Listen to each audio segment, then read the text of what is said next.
Good morning, अस्सलाम वालेकुम। Rising Pakistan में आपको कहेंगे खुश आमदीद। मेरे साथ हैं मोहम्मद शुएब, मेरे साथ है सबीन फारूक। राइजिंग पाकिस्तान में वो कहते हैं वेलकम। आज का शो बहुत खास है, लेकिन इसकी जो एक वजह है वो मैं आपको शो के एंड पे बताऊंगा।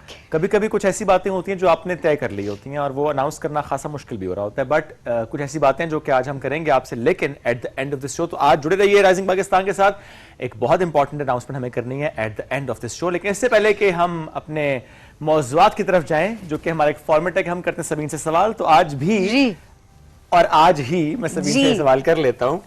आज भी और आज ही और प्रोबेबली आखिरी मर्तबा ही। क्यों आखिरी मर्तबा ही? नहीं, अल्लाह आपको लंबी जिंदगी आमीन। सवाल करने में क्या हर्ज होता है? और मुझे ज्यादा लंबी। आमीन। 67 को उर्दू में क्या कहते हैं सबीन? हाय अल्लाह, ये कहां से आई बात? ये हम सब ने तय की थी आज।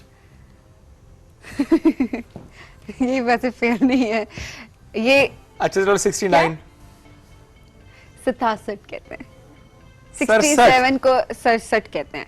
ओके, और 69? 65, 66, 67। 69? 49? नो वो 49 होता है, वो 49 होता है। अच्छा, 49 is 49। ओके। क्या आपने बोला? 69। 69। हाँ। 70 से पहले क्या होता है?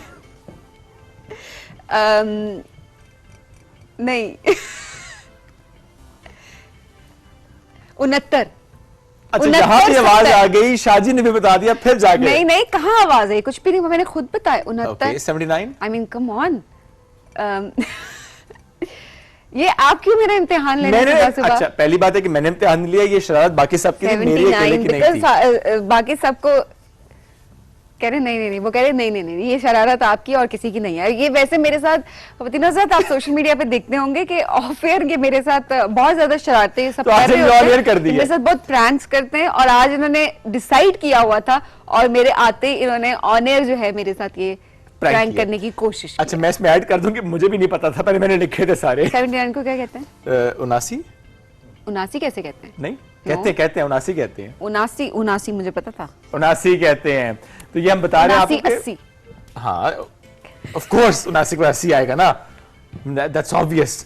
अच्छा जी, तो होता है भाई, हम सबके साथ ही होता है समटाइम्स कि आपको नहीं उर्दू की गिनती सही याद होती है, फ्लो में तो हम पढ़ लेते हैं, लेकिन एकदम कोई पूछ ले तो समटाइम्स हम मिस कर देते हैं। तो ये जो मामला है ना गिनती वाला, ये बड़ा खराब है।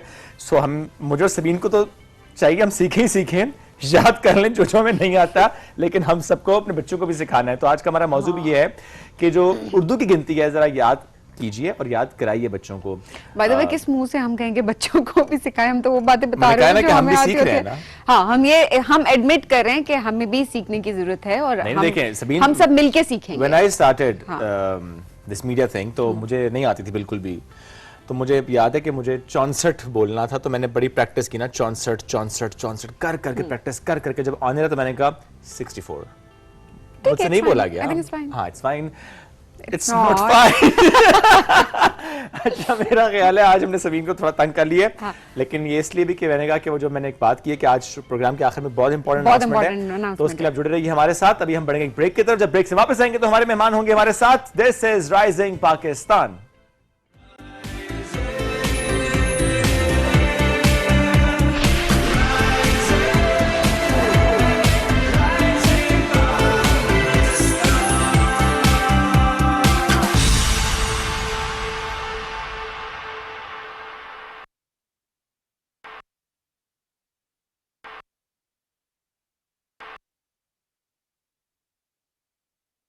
Zone My5 bundle सब्सक्राइब करें, गेट 200 GB डेटा और लातादाद कॉल्स और SMS पूरे 5 लोगों के लिए सिर्फ 5000 रुपए में। तो अभी Zone My5 बंडल लगाएं और खर्चा बचाएं। Zone 4G, let's get digital।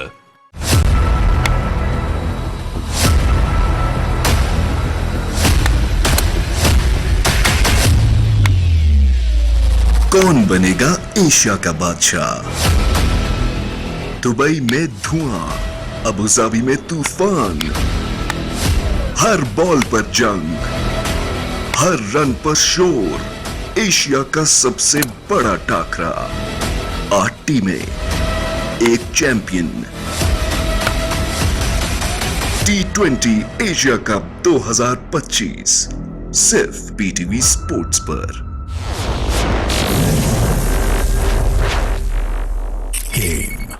कौन है? Zong My5 bundle सब्सक्राइब करें, गेट 200 GB डेटा और लातादार कॉल्स और SMS पूरे 5 लोगों के लिए सिर्फ 5,000 रुपए में। तो अभी Zong My5 बंडल लगाएं और खर्चा बचाएं। Zong 4G, let's get digital।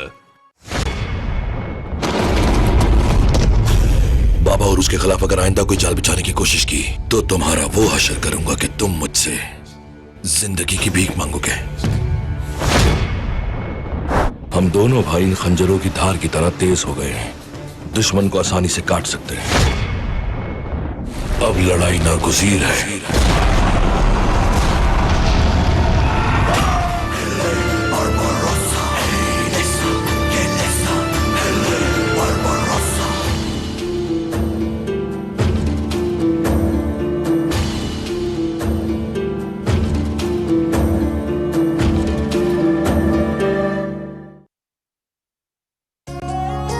रंग बरंगे पहनावे और हंसते उजले चेहरे, रस्मों रीति रिवाजों के सदियों से नक्शे हैं गहरे।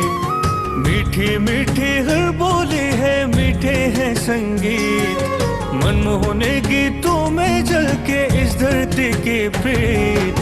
मन के मेले मस्त कलंदर, हर सू दिल दरबार, ढोल बजे और मिलकर झूमे, हंसकर बांटे प्यार। अल्लाह तुझको सदा सलामत रखे प्यारे देश, रोशनी और रंगों के धारे, आंख के तारे देश। प्यार के मारो बंजारो पधारो मार देश। केसरिया बाल मुझे पधारो पधारो मार देश, देश रे पधारो मार देश।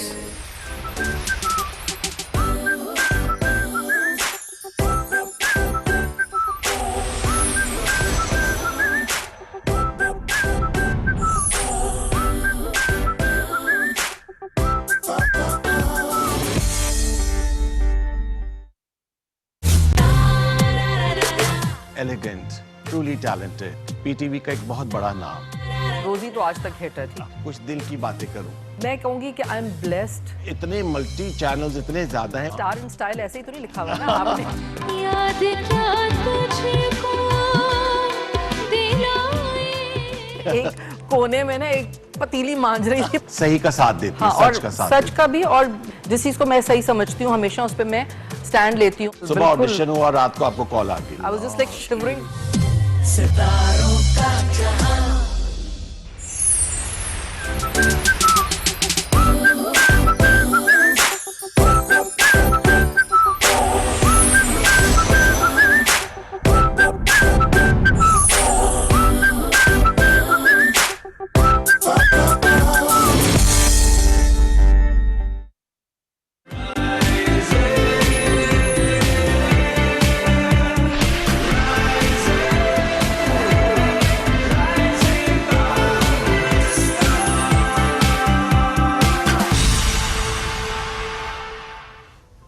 Welcome back. राइजिंग पाकिस्तान में एक बार फिर कहते हैं खुशामदीद। और अब बात करते हैं पाकिस्तान की इकोनॉमी और पाकिस्तान की इकोनॉमी में कंट्रीब्यूट करने वालों की।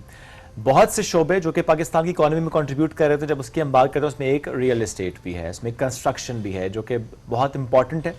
ऐसे में एक बहुत ज़बरदस्त इनिशिएटिव ICCI का, हम उसकी बात भी कर लेते हैं, Islamabad chamber of commerce and industries की, जिन्होंने मलेशिया में ICC ग्लोबल गेटवे अवार्ड 2025 के लिए कोलैबोरेट किया और पाकिस्तान के जो मुख्तलिफ इक़्तिसादी शोबे हैं उसकी नुमाइंदगी करने वाले 94 से ज़ायद जो मुमताज़ ताजिर हैं, सरमायाकार, उनका एक वफ्द जो है वहाँ पर मौजूद था और अपनी जो उनकी कॉन्ट्रीब्यूशन है उससे मुतालिक ज़ाहिर है वहाँ पर डिस्कशंस भी हो रही होती हैं, इनिशिएटिव्स भी लिए जा रहे होते हैं।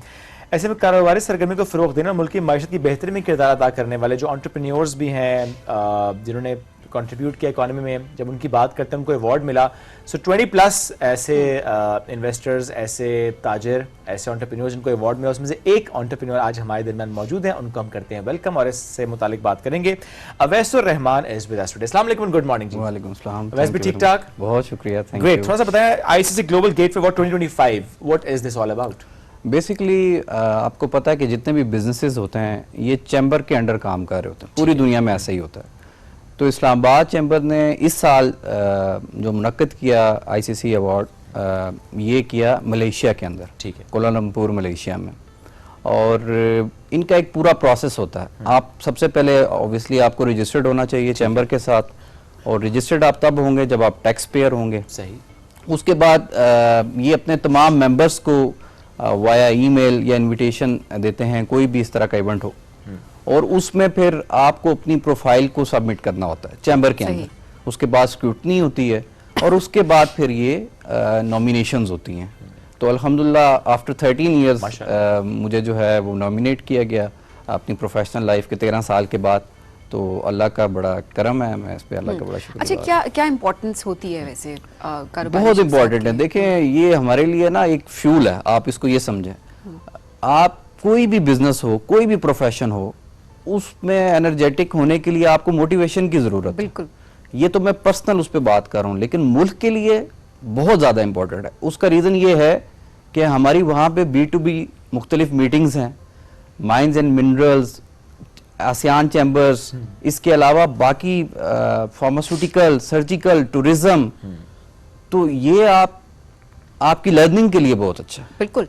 एंड अगेन बिजनेस को भी बहुत ज्यादा इससे प्रमोशन बिल्कुल मिलती होगी। बिल्कुल। और इस तरह के कॉन्फ्रेंसेस, इस तरह के अवार्ड्स जो हैं एंटरप्रेन्योर्स के लिए, ये दोबारा रिपीट कर रहा हूँ कि एक फ्यूल की हैसियत रखता है। अच्छा, इसमें डिफरेंट कैटेगरीज की हम बात कर रहे थे। आपकी जो कैटेगरी थी वो कंस्ट्रक्शन एंड रियल एस्टेट थी। जी एग्जैक्टली। सो क्या इसमें टूरिज्म जो आप बात कर रहे हैं, बाकी सारे डोमेन के लोग भी थे? जी बिल्कुल। Okay. टूरिज्म भी था, जिस तरह मैंने भी बताया, फार्मास्यूटिकल था, Okay. और फिर बाकी real estate, construction, mines and minerals. Okay. तो अल्हम्दुलिल्लाह पाकिस्तान को देखें, आप ट्रैवल तो सब करते हैं, आप भी करते हैं, लेकिन एक खुशी ये है कि पाकिस्तान को दूसरे मुल्क में जाके आप प्रेजेंट कर रहे हैं और फिर वहाँ पे आपकी नॉमिनेशन है। Yes. तो इट्स टू गुड। लेकिन देखिए, ICCI यानी Islamabad chamber of commerce and industry है, बात पाकिस्तान की है, पाकिस्तान की इकोनॉमी की है, पाकिस्तान के सेक्टर्स की है, पाकिस्तान के ताजिर एंटरप्रेन्योर्स हैं। Why Malaysia then? उसका क्या इम्पैक्ट है? देखिए मलेशिया आप बहुत एडवांस्ड है। Okay. एशिया के अंदर सेकंड लार्जेस्ट इकोनॉमी है। ठीक है। और प्लस जो मैं अभी मलेशिया को देख के आया हूँ, तो मैं तो हैरान हो गया हूँ कि वो हम दुबई के लेवल का भी आप उसको कंपैरिजन करें तो मलेशिया एशिया में उससे भी आगे। It's no doubt infrastructure wise exactly. और जो मलेशिया की सिलेक्शन इस तरह है कि आईसीसी के मुख्तलिफ ममालिक में होते हैं। तो इस बार अच्छा, मुख्तलिफ ममालिक में करने का इम्पैक्ट क्या आता है? बहुत अच्छा। जैसे मैंने आपको बताया B2B जो हमारी मीटिंग्स हैं वो वहाँ की कम्युनिटी के साथ है, वहाँ के बिजनेस कंपनीज के साथ एक्सपोजर भी तो चैम्बर्स के साथ है। जी एग्जैक्टली, बिल्कुल। और कोलैबोरेशन से एग्जैक्टली इन्वेस्टमेंट अपॉर्चुनिटीज है मे बी। बिल्कुल इन्वेस्टमेंट। और फिर देखें आपकी फॉरेन डायरेक्ट इन्वेस्टमेंट्स पाकिस्तान के अंदर इसके बाद मजीद आनी होती है, फिर आपकी GDP के लिए बहुत अच्छा है। और प्लस आपके जो एंटरप्रेन्योर्स हैं इनकी अपनी लर्निंग के लिए बहुत अच्छा है, क्योंकि आप देखें पाकिस्तान में एक कॉन्सेप्ट है कि ये जो बिजनेस मैंने यहाँ पे वो आउटडेटेड है, उस तरह से टेक्नोलॉजी, IT या उस तरह की चीज़ों को ये, लेकिन क्योंकि मैं 13 साल पहले अगर फील्ड में आ गया तो मैं क्योंकि यंग था उस वक्त भी और अभी भी अल्हम्दुलिल्लाह यंग हूँ तो बात करने का मकसद ये कि हम नई नई चीज़ों को ला रहे हैं। ठीक है, तो ये एक अच्छी प्लस पॉइंट है कि हम वहाँ से लर्निंग करते हैं, इस तरह के सेमिनार्स, कॉन्फ्रेंस से, B2B मीटिंग से, और देन हम आके अपने मुल्क में इम्प्लीमेंट करते हैं। अच्छा, एज ग्रुप, किस एज ग्रुप के लोग ज्यादा आपको नजर आते हैं इसमें? यंगस्टर्स ज्यादा पार्टिसिपेट कर रहे हैं या हम वो कहते हैं कि मंजे हुए जो ऑलरेडी? नहीं, पार्टिसिपेशन ज्यादा भी यंगस्टर्स की है। सही। ठीक है। सीनियर्स नो डाउट उनका भी एक इम्पैक्ट है, लेकिन जो मैंने देखा है, मुझे जो नजर आया वो ज्यादा यंगस्टर्स। अच्छा, तो वो जो सीनियर्स यहाँ पे मिल सकते होंगे, जो जिनके स्टार्टअप्स हैं, यंग हमारे एंटरप्रेन्योर्स हैं, तो वो उनको यहाँ नहीं मिल रहे होंगे लेकिन वहाँ जाके जरूर बिल्कुल मिल जाते हैं। वो कहते होंगे अच्छा कहाँ से साथ ही ट्रैवल करते हैं, और आपको पता है ट्रैवल जब आप साथ करते हैं तो वो बॉन्डिंग डेवलप हो जाती है। एग्जैक्टली। और फिर वो मेमोरीज और वो जो कनेक्शंस हैं, तो ये बहुत अच्छा है। मैं आपको एक बात बताऊं कि पाकिस्तान में एंटरप्रेन्योर्स के लिए, जो यंग बच्चे हैं उनके लिए इस तरह के इवेंट्स और इस तरह के सेमिनार, कॉन्फ्रेंसेस, और हमारा चैम्बर, पाकिस्तान के सारे चैम्बर्स बहुत अच्छा इफेक्टिवली काम कर रहे हैं अल्हम्दुलिल्लाह आपके स्मॉल बिजनेसेस की ग्रोथ के लिए और बाकी तमाम चीज़ों के लिए, क्योंकि देखें मैं प्रैक्टिकली इन तमाम चीज़ों से गुजर के आया हूँ। बिल्कुल ठीक। तो इस वजह से मैं इनको अप्रिशिएट करूँगा और मज़ीद भी इनको करना चाहिए। एक चीज़ जो मैं इसमें ऐड करूँ आपके, क्योंकि प्रोग्राम काफ़ी देखा जाता है, देखें जो हमारा पाकिस्तान के अंदर जो फाइनेंशियल नॉलेज है ना, इसके ऊपर हमें काम करना है। हमें कॉलेज, हमें यूनिवर्सिटीज़ और हमारे जो जितने भी इदारे हैं, इनके अंदर हमें इंटरप्रेन्योर्स को लेके जाना है या बिजनेसेस को डिस्कस करना है, क्योंकि हमारा स्टूडेंट जो है, अब वो जब आपका मास्टर्स भी क्लियर कर लेता है, वो फाइनेंशियल फ्रीडम नहीं होती उसके पास। अगर आपने अपने मुल्क का जीडीपी या टैक्स कलेक्शन ज्यादा करना है, तो आपने ज्यादा एंटरप्रेन्योर्स लेके आना है। Very true. तो ये बड़ा इंपॉर्टेंट है। फाइनेंशियल लर्निंग से क्या मुराद है? क्या हम इसको ये भी समझें कि बहुत से लोग जो कि ये राय रखते हैं कि अच्छा मुझे एंटरप्रेन्योर बनना है या मुझे इस आईडी को इम्प्लीमेंट करना है, लेकिन उनके पास वो फाइनेंशियल नॉलेज नहीं होती, उसके लिए वो एक बंदा ढूंढते हैं अपने आसपास कि जिसके पास फाइनेंशियल नॉलेज हो, ताकि वो उनके जो भी उनका एक प्लान है, जो उनका एक स्टार्टअप होगा, उसकी जो एक मॉडल है उसमें एक फाइनेंस का एक इंपॉर्टेंट एलिमेंट होता है, उसके मैनेजमेंट एंड एवरीथिंग। क्या इससे मुराद ये है? एग्जैक्टली देखें, ये अभी जो मैंने बात की वो तो इंडिविजुअल की, आप भी यही बात करें कि एक बंदा दूसरे बंदे को ढूंढता है जिसके पास नॉलेज है, तो ये हमने गवर्नमेंट लेवल पे लेके आनी है ये चीजें। हमने अपनी प्लानिंग में ये इंक्लूड करना है कि जब हमारे बच्चे स्कूलों में पढ़ रहे हों, तो हमने उनको फाइनेंशियल नॉलेज देना है, फाइनेंशियल लिटरेसी देनी है, जिसकी बिना पर वो उसको पता हो कि मैंने आगे एंटरप्रेन्योरशिप की तरफ जाना है, तो मुझे फंड्स, अपने फंड्स कैसे जनरेट करके बिजनेस करना है। Financial management. एग्जैक्टली। बेसिक जो नॉलेज है वो तो होना वैसे ही बहुत इंपॉर्टेंट है, बिकॉज अगर आपका एक स्टार्टअप है, लेकिन हम लेकर कर रहे हैं यहाँ पे ना, हम पाकिस्तान के अंदर इस नॉलेज में हम बहुत पीछे, यानी हम हमारे फाइनेंशियल इंस्टीट्यूशन सिखा ही नहीं रहे, सॉरी टू से। क्योंकि देखें, इसके ऊपर जब आपने अपने मुल्क को जब ये कहना है कि हम तरक्की की तरफ जाना है या हमारा टैक्स कलेक्शंस हमें आनी है, तो आपको फोकस करना है इन ब्राइट स्टूडेंट्स पे। अच्छा, जो ऐसे अभी में पढ़ रहे हैं। चैम्बर क्या कर रहा है? थोड़ा सा इस हवाले से भी मैं गाइड कीजिएगा, ताकि जो हमारे इस वक्त यंग एंटरप्रेन्योर्स हमें देख रहे हैं, जो बिजनेसेस जिन्होंने स्टार्ट करना है। चैम्बर आपको हर तरह से फ्रॉम द स्टार्ट, और आपके बिजनेसेस, ये जिस तरह कॉन्फ्रेंस, यहाँ तक आपको हर तरह से हेल्प आउट कर रहा है, तमाम चैम्बर्स, ठीक है। इसमें पूरा साल एक्टिविटीज हैं, दुनिया के हर कोने में एक्टिविटीज हैं, इस्लामाबाद, पाकिस्तान के अंदर एक्टिविटीज। अच्छा, लोग किस तरह से जुड़ सकते हैं? बिजनेसेस किस तरीके से रीच आउट कर सकते हैं? वेरी सिंपल, आपको जस्ट अपनी कंपनी को रजिस्टर्ड करना, ओके। और विदाउट रजिस्ट्रेशन, या अभी आप टैक्स पेयर, तो आप कोई काम कर ही नहीं सकते ना, तो जब आप ऑटोमेटिकली एक टैक्स पेयर की कैटेगरी में आ जाते हैं, तो जस्ट आपको रीच आउट करना है चैम्बर के अंदर, और वहां पे आपने रीच आउट कैसे करना है? अपनी रजिस्ट्रेशन करानी है, सिंपल आपने जाना। अच्छा, ऑनलाइन। एग्जैक्टली, ऑनलाइन रजिस्ट्रेशन है, वो आपने करवानी है, उसके साथ आपका बिजनेस वहां पर एग्जैक्टली, रजिस्टर्ड आपकी कंपनी रजिस्टर्ड हो जाएगी। Okay. और देखें, ये जो कई दफा पाकिस्तानियों को इशू आ जाता है वीजास का और बाकी चीजों का, आप अगर किसी भी चैम्बर के साथ रजिस्टर्ड है, तो ये आपके लिए प्लस पॉइंट है। ओके। आपको वीजास का भी इशू नहीं आता। अच्छा, फायदे बताएं थोड़े से। लेट्स सपोज कि कोई बिजनेस है, वो रजिस्टर हो चुका है चैम्बर के साथ। एक तो ये कि ऑब्वियसली आपकी क्रेडिबिलिटी बढ़ती है, तो आपको वीजा के लिए आसानी होती है। दूसरी चीज जो आपने बताई कि आपको इंटरनेशनल एक्सपोजर मिल जाता है, उसमें से भी बिजनेसेस को सिलेक्ट किया जाता है, आप अप्लाई करते हैं, और जो चोजन वन होते हैं उनको भेजा जा रहा होता है। इसके अलावा और कौन कौन से फायदे हैं? सबसे बड़ी बात जो आपने बताई ना, जो बिजनेस से होता है ना, बेसिकली वो एक ब्रांड होता है। अभी मैं अगर 13 इयर्स की मेहनत के बाद अपना एक ब्रांड स्टैब्लिश किया, जो मुल्क के बाकी शहरों में भी अल्हम्दुलिल्लाह हमारी ब्रांचेस ऑपरेशन।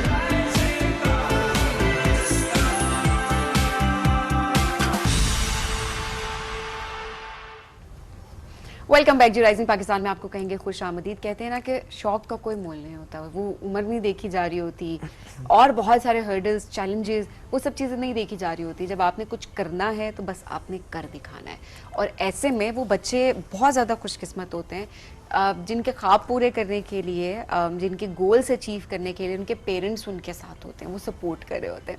अक्सर क्या होता है, हम कहीं पर नॉर्थ भी जा रहे होते हैं, अम्मी मना कर देती हैं या परेशान होती हैं, पीछे से 10 कॉल्स आ रही थी, जो कि ऑब्वियसली परेशानी बहुत नेचुरल है और होनी भी चाहिए कि बच्चे सेफ एंड साउंड हैं। But at the same time बाज़ औक़ात यही परेशानियाँ या यही चीज़ें बहुत हर्डल्स क्रिएट कर रही होती हैं, क्योंकि कुछ बच्चों को पहाड़ों पे जाने का बहुत ज़्यादा शौक भी होता है। तो आज ऐसे ही एक बड़े ज़बरदस्त, हम कहेंगे कि टीम है। मैं इसको टीम इस वजह से बोलूँगी क्योंकि हर जगह पर ये साथ जाते हैं और माँ बेटे को बहुत इनकरेज करती है। और 6 साल की उम्र से हम इस वक्त बात कर रहे हैं आदम फैसल की, और किरण फैसल की।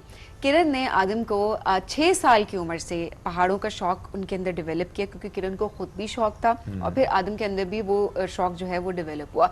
6 साल की उम्र से वो कोपहमाई कर रहे हैं। Yes. और एट द सेम टाइम बहुत सारी ऐसी जो चोटियां हैं, बहुत सारे बेस कैंप्स हैं, बहुत सारे Yes. ऐसे ट्रैक्स हैं जहां पर वो जा चुके हैं। अच्छा, अब लोग सोच रहे होंगे कि अच्छा सबसे ज्यादा कहाँ पर गए होंगे, और बहुत ज्यादा I was सोच about आपके to say माइंड में this आती ना है कि ना, लोग सोचेंगे अगर 6 लोग साल का गेस मे करें ट्रेल 5 पे गए होंगे, ट्रेल 6 पे गए होंगे। He started with Mushkpuri snow hike. बिल्कुल। और अभी माशाल्लाह इतनी लंबी लिस्ट है कि मैं उसमें से 4 अगर आपके सामने शेयर कर दूं। एक है नांगा पर्वत base camp, mount Everest base camp, माशाल्लाह सिर्फ 10 साल की उम्र में माउंट एवरेस्ट जो हम बता रहे हैं, सिर्फ 10 साल की उम्र वाओ, में उस माशाल्लाह, बेस कैंप तक वो माशाल्लाह। पहुंचे। हिस्पर पास एंड मिगलिक रिसेंट है, इन्होंने जो 6000 मीटर बुलंद है। इसके अलावा बहुत से और हैं, चिट्टा कट्ठा, रत्ती गली, यू नेम इट। अच्छा, मैं थोड़ा जेलस भी हो रहा हूँ क्योंकि बहुत से ऐसे ट्रैक्स और पास हैं जो कि मेरे जाने की ख्वाहिश है, मैं कर नहीं पाया अभी तक। लेकिन आज इंस्पायर होने का टाइम है, हम सब Absolutely, इंस्पिरेशन लेते हैं और जरा अपने कंफर्ट जोन से बाहर निकलते हैं और पाकिस्तान को क्या पूरी दुनिया को, अल्लाह की Absolutely. इतनी प्यारी इस कायनात को एक्सप्लोर करने की पूरी कोशिश करेंगे। सो वेलकम करते हैं हमारे शो में किरण फैसल और आदम फैसल को। अस्सलाम वालेकुम किरण, कैसी हैं आप? मैं ठीक ठाक, आप बताएं आप कैसे हैं? बिल्कुल ठीक, बहुत शुक्रिया प्रोग्राम में ज्वाइन करने के लिए। आदम, आप कैसे हैं? ठीक ठाक, वालेकुम। द यंगेस्ट माउंटेनियर कह सकते हैं आपको, जिन्होंने ये कारनामे सर अंजाम दे दिए माशाल्लाह। ये अपना शौक है, मामा का शौक है? मेरा अपना शौक है, मम्मा ने बेसिकली डेवलप किया है। Okay. शुरू में वो लेके जाती थी और फिर मेरा खुद शौक बन गया। And now I also want to go every time. Great. तो जो फर्स्ट आपने किया था स्नो हाइक मुश्कपुरी की, वो मामा ने जरा इंसिस्ट किया कि चलो, या उस टाइम थोड़ा सा खुद भी था कि जाना है? उस टाइम मुझे बहुत क्यूरियोसिटी होती थी Okay. कि होता है कैसा है स्नो हाइक वगैरह, तो मम्मा एक दफा ले गई और फिर उसके बाद से फिर मुझे शौक बन थका गया। कौन था, आप या मामा? थक कौन गया था जल्दी? मामा। क्यों थक गई थी किरण आप? I think I was a bit stressed out क्योंकि छोटा था। Okay. So मैंने कहा कि ये ना गिर जाए वो, so थकावट तो नहीं हुई लेकिन स्ट्रेस में थी। So my friends were there to support me and they said कि तुम खुद आओ, हम इसको लेके जा रहे हैं। But he used to say कि मुझे उठाना नहीं है, मैंने खुद ही जाना है। अच्छा, ये आजकल के बच्चों में है, वो कहते हैं हमें खुद करना है, वो नहीं थकते माशाल्लाह। किरण, ये आपका अपना शौक था पहले से, mountaineering and trekking everything? Yeah, I loved it. Okay. और जब he was 2 तो मैं इसको उठा के लेके जाती थी। Really? So इस दफा इसको मैंने मशपूरी भी, मैं और फैसल ने इकट्ठे उठा के we took him। और Okay. फिर मैं इनको ट्रेल्स पे लेके जाती थी। ठीक है। Very So nice. once when I just experimented with him the snow hike, we did it well. तो और बस फैसल साथ थे उसमें भी?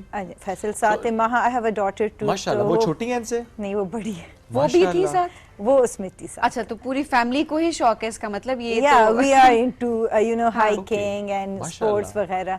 So we encourage and support नहीं, each चले other ये for बहुत that. अच्छी बात है। बट जिन जिन जगहों पे आदम गए हैं, माओ के दिल बड़े इस मामले में कमजोर पड़ नहीं, माओ के जाते दिल हैं। जरा मजबूत था ना नहीं, यार। वैसे पता है कि कमजोर पड़ जाते हैं जनरली जो हम देख रहे होते हैं। वो I खुद तो know. जाना एक अलग बात है, वो तो कि अच्छा खुद जा भी रहे हैं तो बच्चे को ना Yes. लेकर जाएं। ये करेज कैसे आया, किस तरीके से आपने अपने आप को I think I know it's risky, लेकिन लाइफ में तो हर जगह हम जब जाते हैं तो life is at risk. You never know. मतलब मेरे साथ जो मिसहैप्स हुए हैं, अगर मुझे चोट लगी वो मुझे अपने घर में लगी है, नॉट ऑन माउंटेन्स। Okay. तो the reason is when I take him, I take all the precautions, I do research, I And then take the trainings, best team and exercise. Exactly.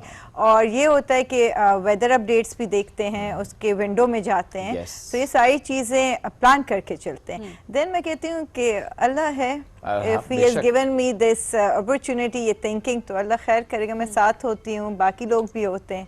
So शायद ये अल्हम्दुलिल्लाह तसल्ली होती है कि साथ भी होती हैं, तो Yes. ये भी है। लेकिन अगर आदम को भेजा जाए अभी तक तो मैंने आपके नहीं बगैर किसी हाँ, expedition यहाँ के भाग दिल साथ- जरा यूं हुआ है, नहीं अकेले नहीं। नहीं, maybe if he wants to do like 8,000, so I think I'll send him then with the people whom I Of course. trust. तो ये ख्वाहिश है 8,000 जी इंशाल्लाह in the future I want to go. I want to try to be one of the more younger ones like इंशाल्लाह। और देखें, अगर आपके 6 साल की उम्र से आप एक चीज को लेकर चल रहे हैं तो आई एम श्योर अल्लाह बहुत साथ देगा आपको, और आप ये कर पाएंगे इंशाल्लाह।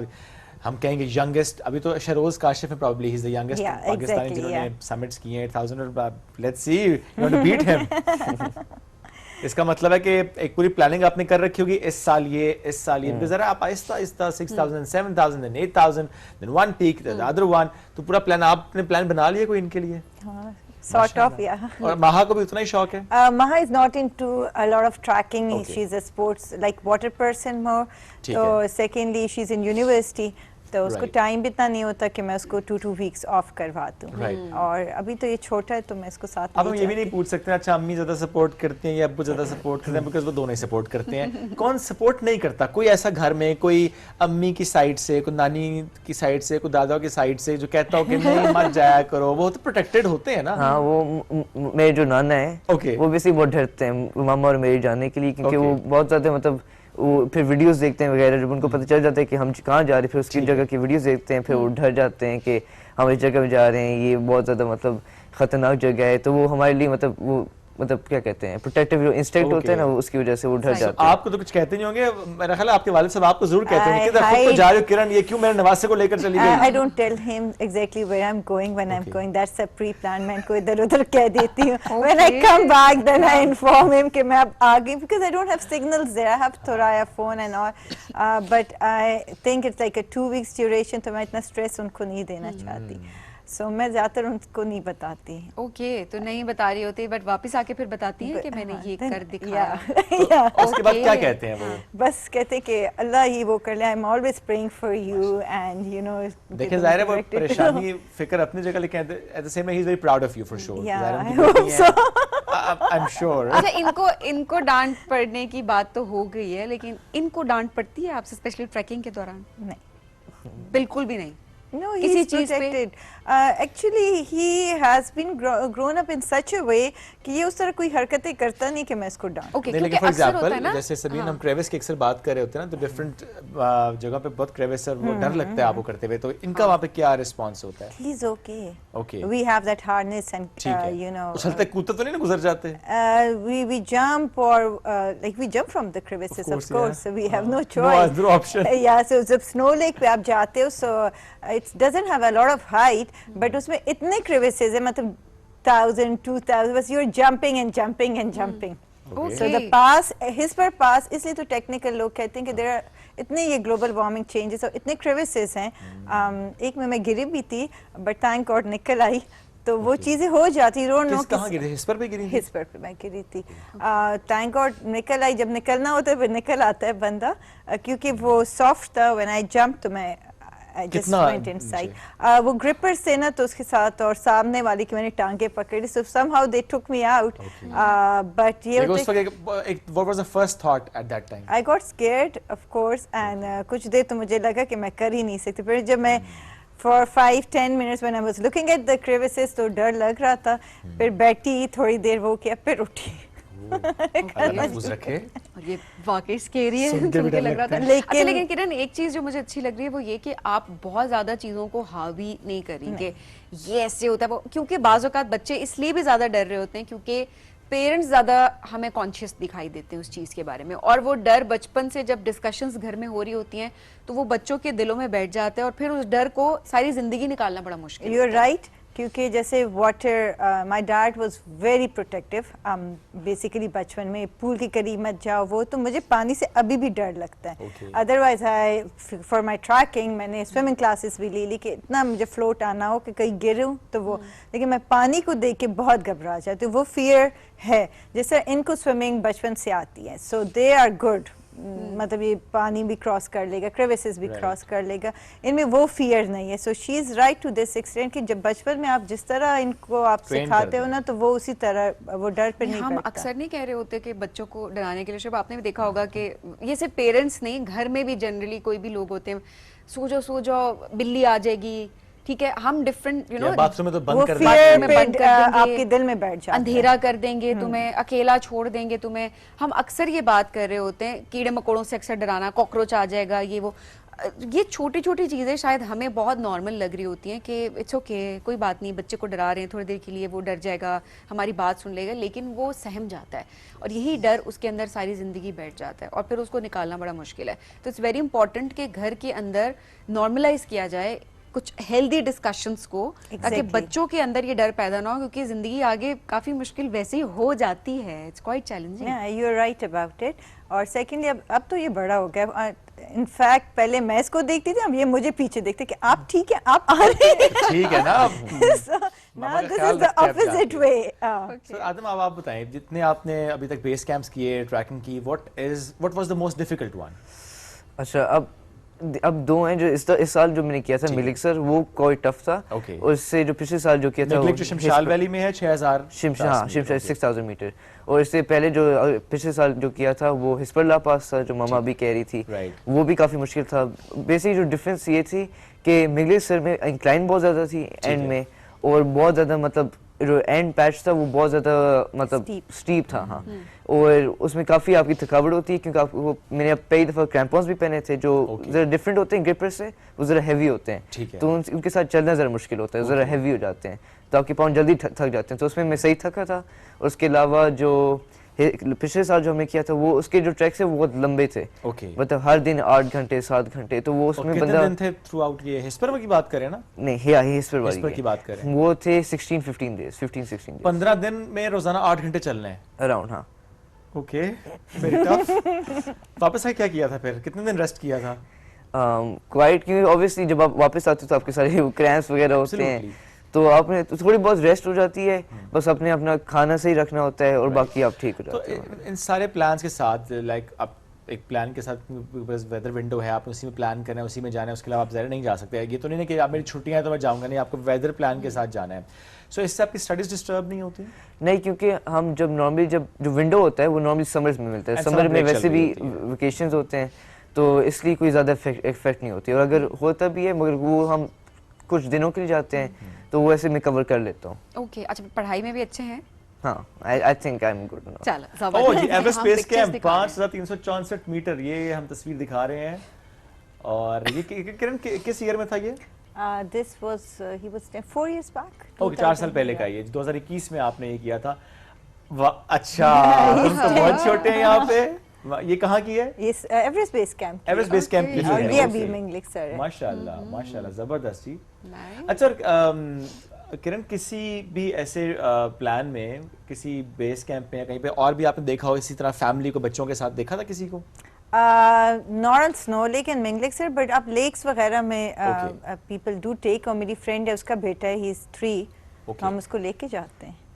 3 साल के बच्चे को लेकर जाते हैं? हाँ जी, उसमें we pick it up. नहीं, वो तो ठीक होता है, बट एक्सट्रीम वेदर और ये 2-3 days तक आई नो, लेकिन मैनेज हो जाता है। I am telling you, it's just how you train. जितना आपने सर पे तारीख कर लिया उतना काम खराब हम उठा लेते हैं। वाकई 1-2 दिन के अंदर जिस भी टेम्परेचर में होते हैं आप, वो आपकी बॉडी एडजस्ट हो जाती है। And this time we were going to Patundas, which is also 4300.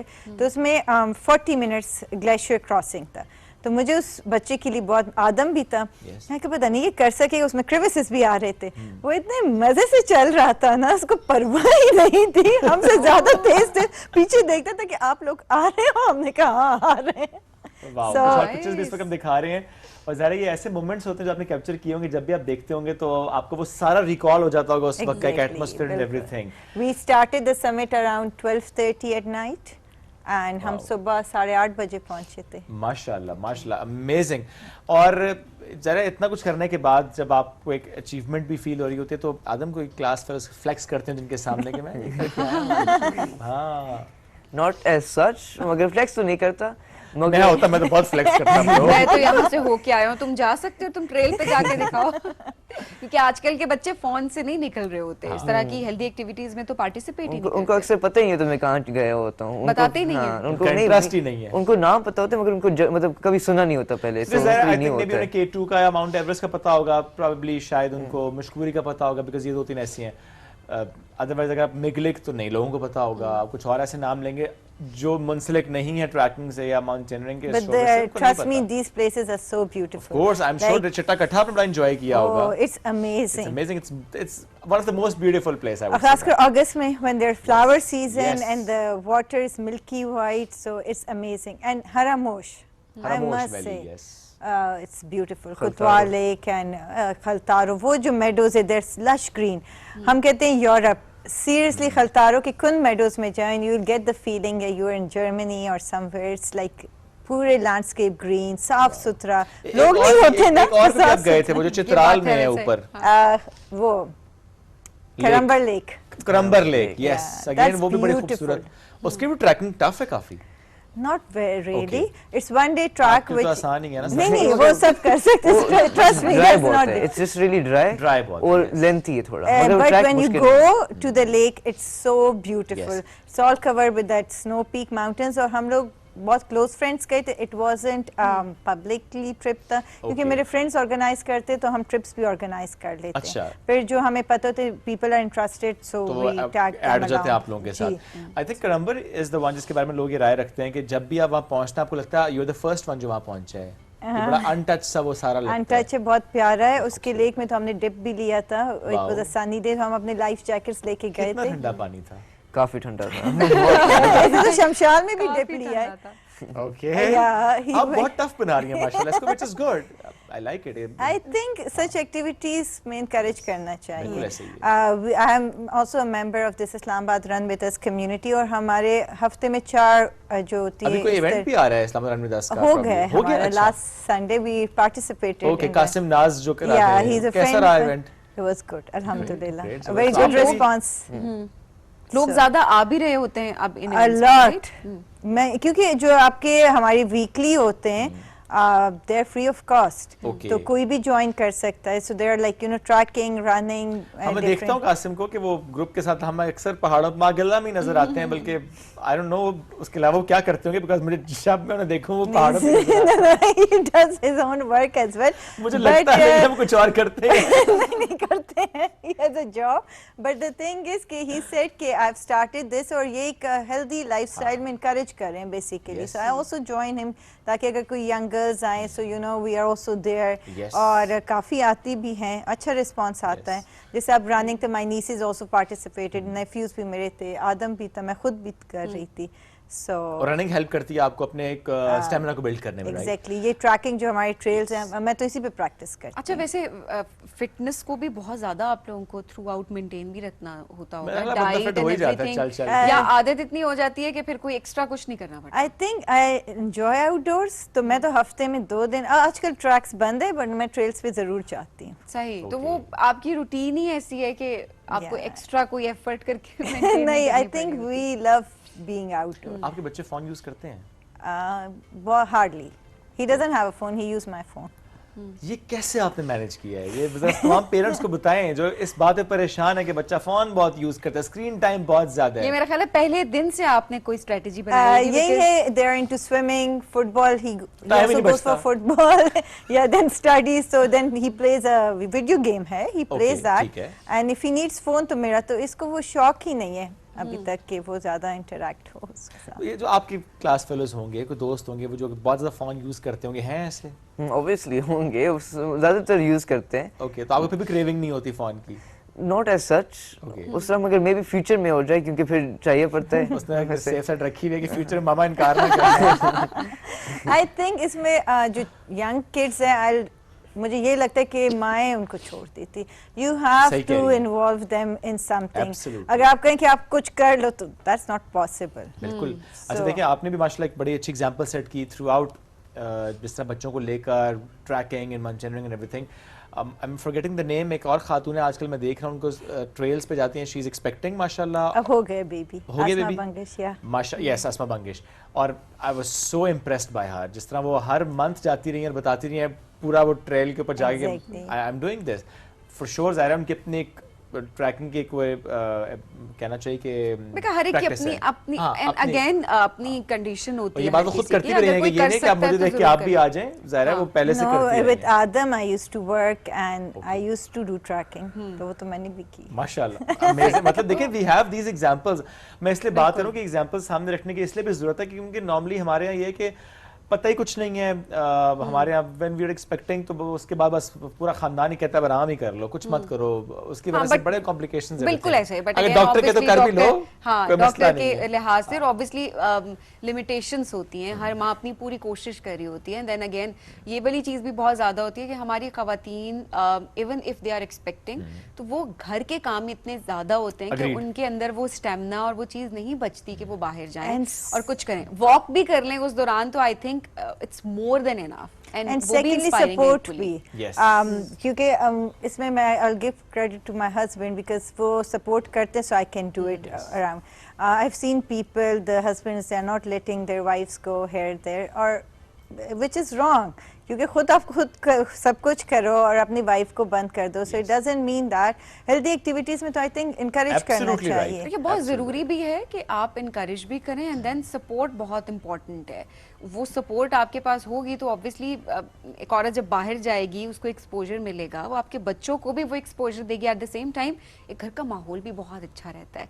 ये आप बेशक कंपैरिजन करके देखें कि एक जगह अपनी औरत को बिल्कुल घर के अंदर कन्फाइन किया हुआ है और दूसरी तरफ एक औरत है जिसको आप सपोर्ट करें, एक्सपोजर दे रहे हैं, तो दो घरों में बहुत डिफरेंस होगा क्योंकि घर औरत से चलता है, बनाता है, एक माहौल जो है वो डिसाइड होता है. एक दिन माँ अगर बीमार होती है तो पूरा घर जो है वो डिस्टर्ब हो जाता है. इट्स वेरी इंपॉर्टेंट कि सपोर्ट किया जाए, मिलके चला जाए.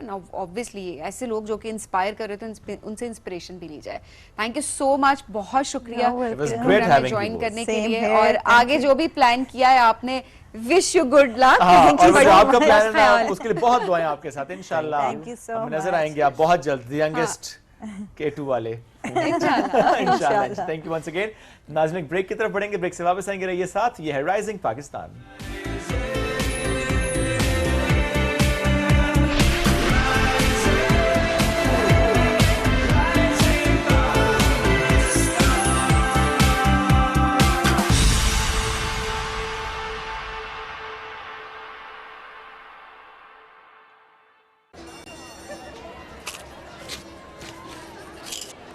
तुम ये कुरकुरे क्यों खाती हो? अब मैं इसको कैसे बताऊं कि कुरकुरे का कौन से बना क्रंची यमी कड़ाका मेरे मेजुला ऑब्लोंगाटा को कराता है सैर सपाटा. इसके मसाले का फ्लेवर दिल को धक धक की जगह बजाता है. हर बार कुरकुरे खाते साथ ही टेस्ट बड्स मेरे हो जाते हैं क्रेजी.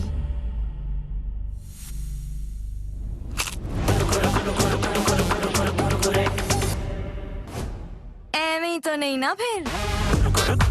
मसालेदार तड़के, कड़क क्रंच करके सब हो गई क्रेजी फॉर कुरकुरे.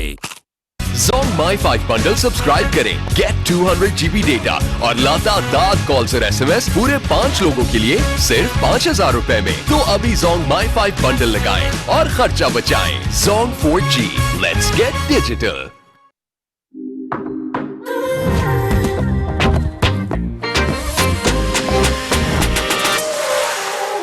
दिल विच लहरां उठ पईयां तैनू जे तकिया धड़कन हो गई तेज मेरी जे स्वैग तेरा चखया दिल नू पै गया जिसका तेरा. New Lay's Wavy Yogurt and Herb. Bold flavor, done right.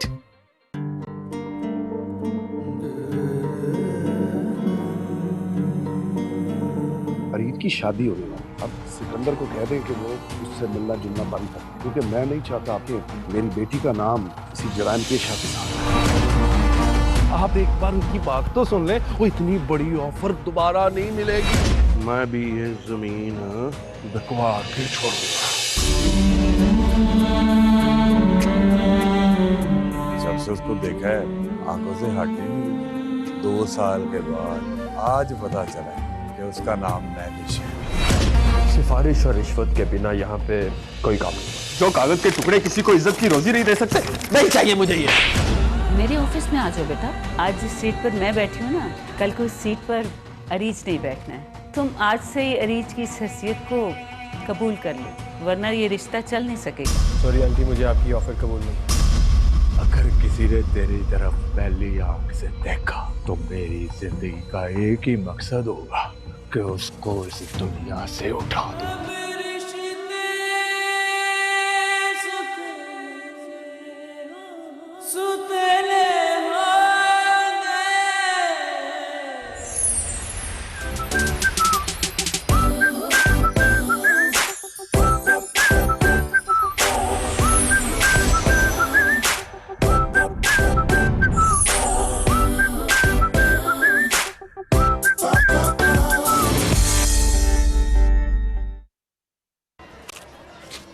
तुम ये कुरकुरे क्यों खाती हो?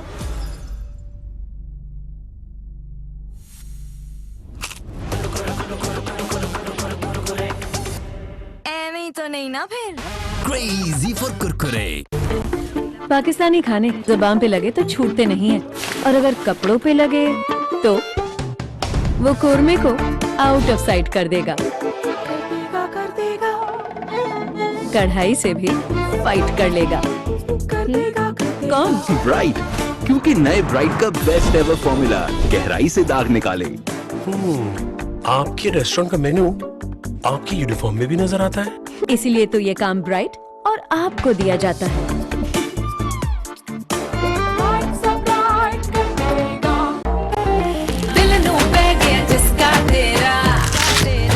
New Lay's Wavy Yogurt and Herb.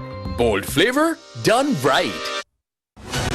कहानी लिखने वालों ने किस खूबसूरती के साथ दूसरी मर्तबा हम दोनों भाइयों आमने सामने ला खड़ा किया। मेरे बेटे ने बड़े अरमानों से मुझे भेजा था यहाँ से, मैं उसे क्या जवाब दूंगा? जिस ख्वाहिश को आप लेके बैठे हो भाई साहब, मैं भी उसी ख्वाहिश को लेके बैठा हूँ। मुज़फ़्फ़र के लिए वो मेरा रिश्ता मांगने आई है, मेरा अकल नहीं है उनको। उन्होंने इनकार किया है, लेकिन कोई ना कोई तो बुराई होगी। जैसे उनका बेटा किसी रियासत का शहजादा होगा जिससे शादी के लिए मैं यूं मान जाऊंगी। तुम्हारी बेटी को खुद पर एतमाद नहीं, गुरूर है, गुरूर। भूल जाओ हाशिम, भूल जाओ। नहीं छोड़ूंगा। अम्मी मैं आपको बता रही हूँ, मैं उस जफर लफंगे से शादी नहीं करूंगी। कल तक लोग आपको रजा साहब कहते थे, लेकिन अब से लोग आपको रजा मरहूम कहेंगे।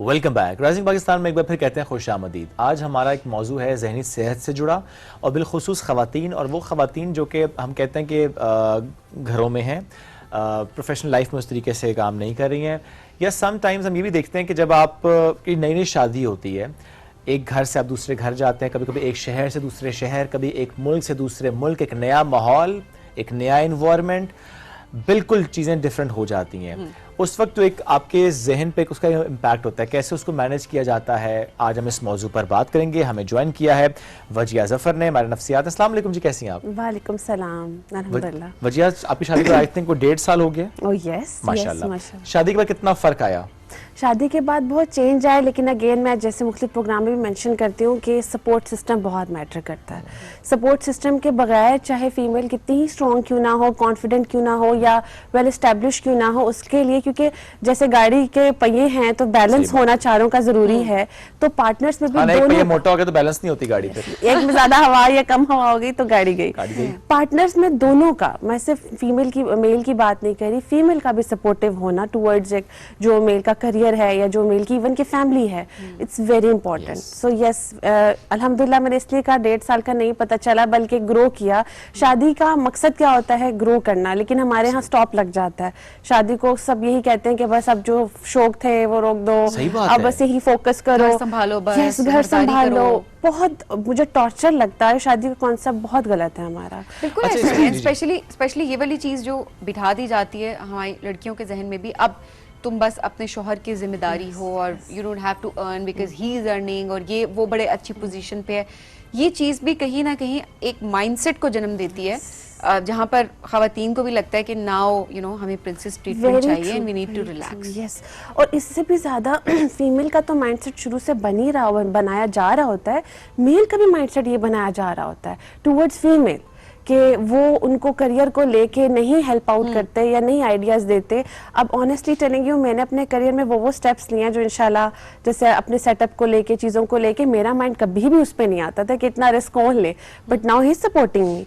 सो कहीं चीज़ों में मेल की सपोर्ट ज़्यादा चाहिए होती है, लेकिन वो माइंडसेट मेल का भी शुरू से ऐसा बना दिया गया होता है कि तुमने ही जो है बस करना है, और फीमेल हम ये समझते हैं कि फीमेल तभी काम करे जब उसने घर में कंट्रीब्यूट करना है, ऐसा नहीं है। फीमेल की मेंटल हेल्थ के लिए बहुत ज़रूरी है, अच्छी मदर का रोल प्ले करने के लिए इट्स वेरी इंपॉर्टेंट कि वो अपने स्किल्स के ऊपर काम करे। और हम इसी पे आके बात भी करेंगे कि जो फीमेल नहीं करती अपनी स्किल्स पे काम, या वो उन स्किल्स को चूज कर लेती हैं जो ज़बरदस्ती उनको फुलफिल करना पड़ता है रोल, तो वहाँ पे उनकी मेंटल हेल्थ कितनी डिजास्टर किस्म का इम्पैक्ट डालती है। अगेन बिकॉज बहुत सारे लोग हैं, अब ऑब्वियसली सोशल मीडिया का दौर है और जाहिर सी बात है, मुझे पता बहुत सारी बैशिंग शुरू हो जाएगी, किसी क्यों कहा कि मर्द की जिम्मेदारी वो। देखा जाए इस्लामिक पॉइंट ऑफ व्यू से भी, हमारे कल्चर के लिहाज से भी, कि औरत है मर्द की जिम्मेदारी, कि उसकी कफालत हर तरीके से वो मर्द ने ही पूरी करनी है, मर्द ने पूरा करना है। एग्जैक्टली पॉइंट ये है कि अगर औरत एम्पावर होना चाहती है, वो अपने लिए या अपने घर के लिए कुछ लग्जरी आइटम ऐड करना चाहती है, जिंदगी को मजीद पुरसुकून बनाना चाहती है, अपना पैसा अर्न करना चाहती है, वो इंडिपेंडेंस चाहती है, तो ये भी उसका राइट है। एब्सोल्युटली ऐसे सभी, लेकिन इसमें वजह में एक और बात भी करते हैं, जो एक आम राय होती है कि घर डिस्टर्ब हो जाता है। अगर खातून काम कर रही है तो ये राय कि बच्चे निगलेक्ट हो जाते हैं, घर डिस्टर्ब हो जाता है, घर मैनेज नहीं होता, इस पे क्या आपकी राय है? ये बहुत इंपॉर्टेंट पॉइंट है, क्योंकि अगर आपसे घर मैनेज नहीं हो रहा और आपको लग रहा है कि जॉब बेशक आपकी फेवरेट पसंदीदा पैशन फॉलो करें जॉब में, आपको लगता है नहीं, आपकी मेंटल हेल्थ कुछ लोगों की डिस्टर्ब हो जाती है, तो वहाँ पे आप पहले कोशिश करें बैलेंस आउट करने की कि मैंने बच्चों को और घर को, लेकिन अगर नहीं होता तो फिर आप प्रायोरिटीज ऑब्वियसली घर को देंगे, प्रायोरिटाइज करेंगे। इट्स वेरी इंपॉर्टेंट, क्योंकि फिर घर भी डिस्टर्ब होता है और आपका पैशन भी फॉलो नहीं होता, और फिर मियाँ बीवी में आपस से भी ताल्लुकात बहुत ख़राब होते हैं। अच्छा, यहाँ पे बहुत इंपॉर्टेंट है, जैसे मैंने चीज़ें ऐड की कि पार्टनर का भी बिजनेस किस नेचर ऑफ जॉब क्या है, ये भी बहुत मैटर करती है। अगर पार्टनर जो है ट्रैवलिंग में रहते हैं मोस्ट ऑफ द टाइम, तो फिर फीमेल के ऊपर वो डेफिनेटली वो बच्चों की स्पेशली सुपरविजन के ऊपर वो डबल रिस्पॉन्सिबिलिटी आने के चांसेस होते हैं। तो इन सब चीज़ों को मद्देनजर रखना बहुत इंपॉर्टेंट है, क्योंकि ऑब्वियसली फैमिली दोनों के लिए प्रायोरिटी फैमिली ही होनी चाहिए। इट्स बिकॉज उस बच्चे को दुनिया में आप ला रहे हैं, वो आपकी जिम्मेदारी है, और वो आपको प्लान करके ही उसको इस दुनिया में लाना चाहिए। इट्स बिकॉज ये बहुत इंपॉर्टेंट चीज़ है कि आपको समझना चाहिए कि जो पेरेंटहुड है, पेरेंटिंग है, ये एक बहुत बड़ी रिस्पॉन्सिबिलिटी है। हम एक रिस्पॉन्सिबिलिटी के तौर पे इसको लेना हमारे लिए बहुत इंपॉर्टेंट है। ऐसे नहीं होना चाहिए कि आपके बच्चे की पैदाइश हुई है और उसके बाद आपको है कि नहीं, मुझे आपसे बैलेंस नहीं हो रहा, और आप बच्चे को निगलेक्ट करें और आप अपने करियर पे फोकस कर रहे हो। It's for both. मैं माँ और बाप दोनों को कहूँगी कि अगर आप बैलेंस क्रिएट नहीं कर सकते तो इट्स वेरी इंपॉर्टेंट कि यू शुड प्लान एवरीथिंग। ये चीज़ बड़ी ज़रूरी है अगर आप करियर ओरिएंटेड हैं, एंड यू शुड नो कि आपको फिर हेल्प की भी ज़रूरत है। इसमें भी कोई बुराई नहीं है कि हम सिर्फ ये चीज़ ना देखें कि अच्छा अब ये है तो बस वो डू और डाई वाली सिचुएशन होती है कि बस ठीक है करना है या नहीं करना, औरत ने जॉब या ये वाली सिचुएशन हम मैनेज करें। उसको मैनेज भी किया जा सकता है, और वो ऑब्वियसली जिस तरह वजह आपने बताया कि एक सपोर्ट के थ्रू मैनेज किया जा सकता है कि आप हेल्पर रख लें। अगर दो लोग कमा रहे हैं, आप एक हेल्पर अफोर्ड कर सकते हैं, और आप बच्चे को अपनी निगरानी में रखें थ्रू आउट, और वो हेल्पर आपके साथ हो।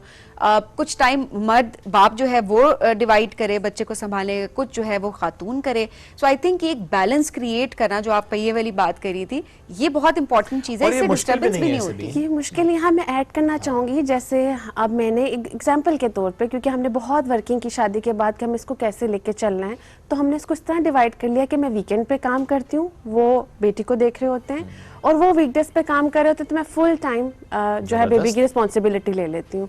तो यहाँ से, क्योंकि बेबी भी छोटी है, और मैं एक चीज़ ऐड करूँगी, राइट टाइम पे राइट डिसीजन। जब आप राइट टाइम पे राइट डिसीजन नहीं लेते हो, डिले करते हैं, जैसे अब मैं कहूँ कि मेरी बेबी तो सिर्फ 8 मंथ्स की है, तो अभी मैं बाद में सोचूंगी, तो वहाँ से आप जो है डिले करते करते मोटिवेशन लूज कर देते हैं। ऐसा ही है। तो स्टार्ट में ही जब आप डिस्कशंस रखते हैं और प्लानिंग रखते हैं, तो चीज़ें डिले नहीं होती, और फिर आपके अंदर मोटिवेशनल लेवल भी कम नहीं होता, और बच्चे को भी आदत हो जाती है, बच्चे को भी इस रूटीन के साथ आपके साथ चलने की आदत। आपके लिए उस घर को छोड़ के जाना थोड़ी फॉर एग्जांपल, अगर मैं 1.5 साल के बाद कहूँ कि आप जो है हस्बैंड इन डेज में देखिए, और मैं, तो वो बच्चे के लिए भी मुश्किल होगा। तो शुरू से एक रूटीन बना के रखें। Yes, it's very important. वजह क्या पाकिस्तान में मोस्टली ख़वातीन को इस डिसीजन मेकिंग में वाकई वो एम्पावर्ड हैं? जो प्लानिंग की हम बात करते हैं, when we are planning a baby, तो क्या वाकई खातून उस प्लानिंग का उतना ही पार्ट होती हैं, इतनी एम्पावर्ड हैं हमारी ख़वातीन? अनफॉर्चुनेटली नहीं।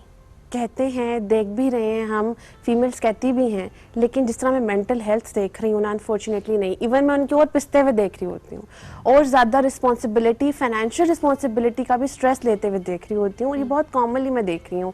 मतलब मैं कोई पर्सनल ओपिनियन नहीं दे रही, मैं वो बात करी जो मैं क्लिनिक में हर रोज़ मैं पेरेंट्स को भी जैसे मैं डील कर रही होती हूँ, तो उनकी मदर्स मेरे पास आती है और मैं उनकी मेंटल हेल्थ देख रही होती हूँ कि मदर को ही जॉब करनी है और बेबी को भी देखना है, और हस्बैंड इज़ लाइक कि अब मैं अगर काम छोड़ दूंगा तो फिर घर कौन चलाएगा। मतलब मैनेजेबल करने की जो एफर्ट होती है वो भी नजर नहीं आ रही होती है। इट्स बिकॉज़ पीयर प्रेशर भी तो है ना, पीयर प्रेशर ये प्रेशर, फैमिलीज का प्रेशर, आपकी सोसाइटी का प्रेशर, ये भी हम बहुत ज्यादा भी तो देख रहे होते हैं ना, कि ये भी एक रीजन है। मैंने नोट किया कि जो पार्टनर, जो कपल शुरू में ही, स्टार्ट में ही अपनी फैमिली को प्रायोरिटाइज करते हैं ना, उनके ऊपर पीयर प्रेशर मैंने कम देखा है, वो हैंडल कर लेते हैं। लेकिन जो स्टार्ट से ही according to peer pressure, according to family वो डिसीजंस लेते हैं, उनको मैंने बहुत जल्दी ही देखा है कि वो लूज करना शुरू कर देते हैं। दो लोगों की देखिए, जब मियाँ बीवी की आपस की अंडरस्टैंडिंग है ना, तो उसके बाद तीसरा जो भी बीच में आता है, चाहे वो कोई भी है, आई मीन मैं किसी की भी बात कर रही हूँ, वो तीसरा ही है इस रिश्ते के दरमियान। सो वो उसका इम्पैक्ट उस तरीके से आपकी लाइफ के ऊपर नहीं हो रहा होता। तो इट्स वेरी इंपॉर्टेंट कि आप आपस में चीज़ों को डिसाइड करें और फिर चलें।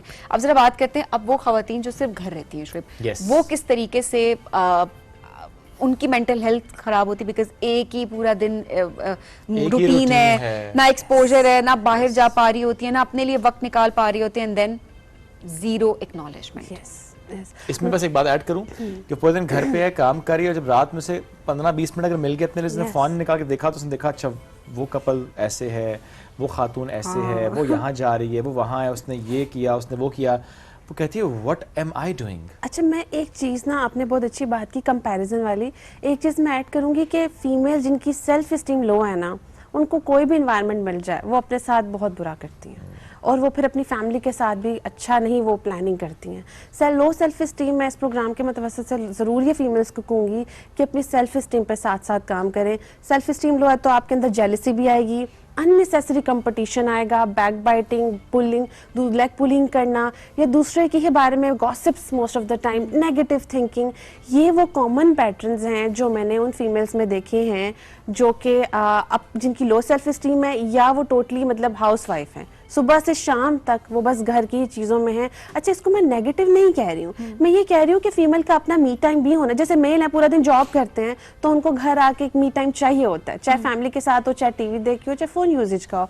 फीमेल का तो वो संडे को भी मी टाइम नहीं आ रहा होता वहां से। अच्छा, कई दफा पाइल अप इमोशंस होते हैं, वो फिर 1-2 साल बाद पता चलता है उनकी बात करने की जो टोन है वही खराब हो गई है, हर वक्त कंप्लेन करने की आदत हो गई है, या वो हर वक्त किसी ना किसी के साथ कंपैरिजन करती है, या हर वक्त यही चीज विक्टिम माइंडसेट जिसको हम कहते हैं, वो उस माइंड का शिकार हो जाती है और उनको पता भी नहीं चलता। और कई दफा इतनी अच्छी फीमेल, लाइक प्रोडक्टिव माइंडसेट की जो फीमेल है, वो भी इसका शिकार हो जाती हैं। तो ये जो पाइल अप चीजें होती हैं, ये बहुत डैमेज करती हैं, और वो आपकी सेल्फ इस्टीम को, मेनली मैंने शादी के बाद फीमेल की सेल्फ इस्टीम लो होते देखा है। बहुत एजुकेटेड उनके लिए अपनी जात पे तवज्जो देना ना छोड़ें। मैं हमेशा कहती हूँ अपनी जात पे तवज्जो देना ना छोड़ें, और देखते रहें कि कौन सी चीज़, वो कहते हैं ना, आपकी बर्दाश्त से ज़्यादा आप बोझ अपने पे खुद डाल रहे हैं। कई दफ़ा ना वो फैमिली डाल रही होती है, ना खुदा है, ना बहुत इंपॉर्टेंट फैक्टर है ये, खवातीन कुछ खुद ही अपने ऊपर डाल लेती हैं। अच्छा, ओवरबर्डन हो रही हैं, हो जा रही हैं, हो जा रही हैं, हो जा रही हैं, अच्छे बनने के चक्कर में। हमें एटीट्यूड इतना ज्यादा आ जाता है शादी के बाद, फिट इन होने वाला, जो मैं एक वर्ड स्टेटमेंट बोलती हूँ, एक वर्ड बोलती हूँ कि इम्पोस्टर सिंड्रोम, के मैं कहीं फिट इन नहीं होंगी तो मैं कहीं पे भी ना, मैं अपने घर में स्टैंड कर रही हूँ, ये डायरेक्टली उन्हें पता होता, लेकिन ये अनकॉन्शियसली उनका ब्रेन उनको सिग्नल दे रहा होता है, ना अपने घर में आप स्टैंड कर रहे हैं, ना इधर। तो वो फिर जो फिट इन ना करने वाला एलिमेंट है, वो उनकी सेल्फ इस्टीम को लो करता है। फिर ऐसे में ये जिम्मेदारी, या मैं कहूँगी कि इसकी वजह वो लोग ही हैं जो आपके इर्द गिर्द हैं। सही बात है। इट्स बिकॉज हमने अच्छी औरत की डेफिनेशन भी क्या सेट की हुई है, अच्छी बहू की डेफिनेशन हमने क्या सेट की हुई है। वो देखो वो कितनी अच्छी है, वो तो चुप रहती है, वो तो कुछ कहती आगे से नहीं कुछ है, कहती नहीं है। आगे से कुछ कहती नहीं है। वो देखो कितने वो काम किस तरीके से करती वो है। कितने काम जो करती है, कहती हूँ मान लेती है। मेरे जैसी बहू या मेरे जैसी बीवी तो किसी की है ही नहीं। देखिए हमने भी तो, वो कभी ना ही नहीं करती, वो इनकार ही नहीं करती। तो देखिए ये वाली बातें कर करके हमने एक माइंडसेट भी तो एक औरत का किया है ना डेवलप। फिर वो भी क्या करे, एक घर है, एक माहौल है, अगर वो वहां पर उस तरीके से नहीं रहेगी जो कि एक अच्छी बहू की डेफिनेशन है या एक अच्छी औरत की डेफिनेशन है, तो उसके बाद वाकई जब वो फिट इन नहीं करेगी तो जाहिर सी बात है उसकी मेंटल हेल्थ ऐसे नहीं तो ऐसे खराब हो जाएगी। एक और चीज भी ऐड करूंगी, वही फीमेल शादी के 6-7 साल बाद 2 चीजें करती है। फिट इन होने का वो बॉक्स बिल्कुल फेंक देती है, या फिर वो टॉक्सिक हो जाती है। वो टॉक्सिक इन सेंस कि घर में हर वक्त, जैसे मैंने पहले भी मेंशन किया, गलत टोन, चिड़चिड़ापन, फ्रस्ट्रेशन, बच्चों से बात करनी है तो फ्रस्ट्रेशन आएगी, हस्बैंड से बात करनी है तो कंप्लेंट्स आएगी। तो दोनों सूरत हाल देखते हैं फिर हम आफ्टर 7 years ऑफ मैरिज। 7 में मिनिमम बता रही हूँ रेंज, उसके बाद तो लाजमन, पहले के ज़माने में हमारे से पिछली जनरेशन वो आफ्टर लाइक 20 years के बाद उनकी चीज़ें आती थी, बट फीमेल का जो ये इमोशनल लेवल है, कहीं दफा हम सेपरेशन देखते हैं, बच्चे बड़े हो जाते हैं, सेपरेशन ले रही होती है, जो हम पिछली जनरेशन की बात कर रहे हैं कि बहुत बर्दाश्त कर लेती जरूर है फीमेल स्टेप, लेकिन इट डिपेंड्स कि वो पहले लेती है बाद में। तो पहले क्या होता है, आप थोड़ा बाउंड्रीज पे वर्क करें, आप सेल्फ स्टीम पे वर्क करें, आप देखिए कि मुझे जोड़ के ही रखना है, लेकिन मुझे खुद को नहीं तोड़ना उस प्रोसेस में, अपने आप को नहीं तोड़ देना, क्योंकि जब आपको टूटना शुरू होते हैं तो वो जो आपकी अपनी फैमिली है ना, वो ब्रेक होती है। प्रोफेशनल हेल्प फौरन ले लेनी चाहिए। यस, प्रोफेशनल हेल्प इसलिए फ़ौरन लेनी चाहिए, जब पायलअप इमोशंस होते हैं तो ट्रॉमा ज़्यादा डीप चला जाता है। उसमें फिर जब आपकी वर्किंग होती है तो फिर घर वाले भी एक्सेप्ट नहीं करते। जब आप बाउंड्री बना रहे हैं, जब आप अपने काम को प्रायोरिटाइज कर रहे हैं, अपने बच्चों को कर रहे हैं, तो चाहे वो लड़की की फैमिली हो चाहे लड़की की, वो एक्सेप्ट नहीं करते, वो फिर डबल अटैक आता है। जब आप पहले से ही अपने आप को और अपनी फैमिली को एक बैलेंस करने की कोशिश करते हैं तो उससे क्या होता है कि एक्सेप्टेंस आती है, और फिर वो एक बुरे होने का जो लकब है वो शुरू में जितना स्ट्रॉन्ग आता है, बाद में एक्सेप्टेंस आता है, और उसी फीमेल को फिर लोग अप्रिशिएट भी करते हैं। yes, इसमें एक इशू क्या ये भी है कि एक खातून को ये लगता है कि बस मैं ही कर सकती हूँ, इस घर को मैं ही चला सकती हूँ, इसको भी मैं ही संभाल सकती हूँ, ये भी मैं ही ठीक करती हूँ, बच्चों के भी मैंने ही सब कुछ करना है, मैं ही ठीक करती हूँ। वो ना किसी पे रिलाय करती है, ना किसी पे ट्रस्ट करती है, ना किसी को कहती है, क्योंकि उसके अंदर ये या तो इनबिल्ट है या वो आ चुका है, एनवायरनमेंट ने डाल दिया है कि मैं ही करूँगी और मैं ही कर सकती हूँ।